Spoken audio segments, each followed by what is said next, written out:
V evangelskem odlomku pri polnočnici nam bodo oznanjene besede, ko sta bila tam, so se ji dopolnili dnevi, ko naj bi rodila, in rodila je sina, prvorojenca, ga povila in položila v jasli, ker v prenočišču zanjo ni bilo prostora.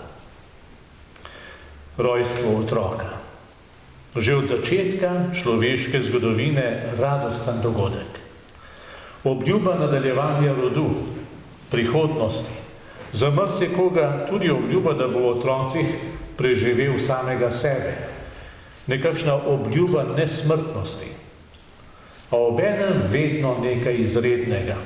Vedno znova udejanjen čudež.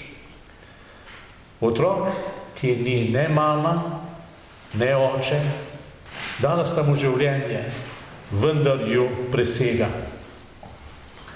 Marija je morala Jezusa poviti in položiti v jasli, ker v prenočišču zanjo ni bilo prostora.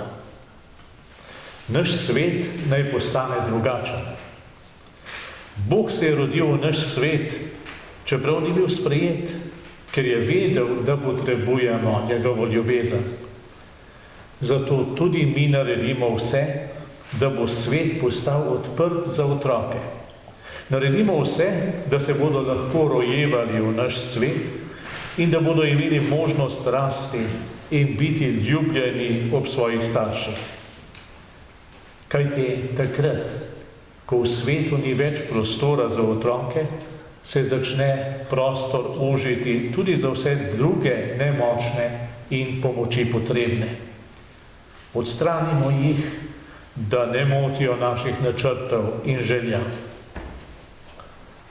Seveda ne govorim o prostoru, govorim o srcu. Kaj se dogaja z našimi srci? Zakaj postajajo tako majhna, tako hladna? Naj jih ogreje plamen usmiljenja.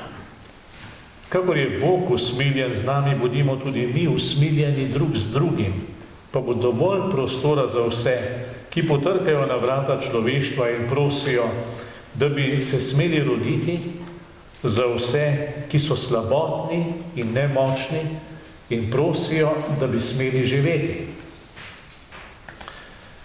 Kristjanom vseh veroizpovedi v naši domovini voščim blagoslovljen Božič.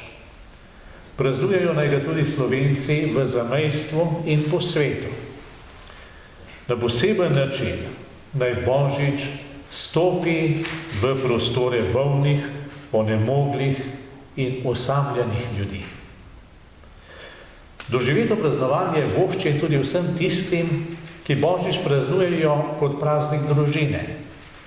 Naj se veselijo medsebojne bližine in odprtosti. In voščim ga tudi vsem, ki bodo morali ta dan delati. Naj bo blagoslovljeno njihovo služenje drugim. Blagoslovljen Božič, dragi dobri ljudje.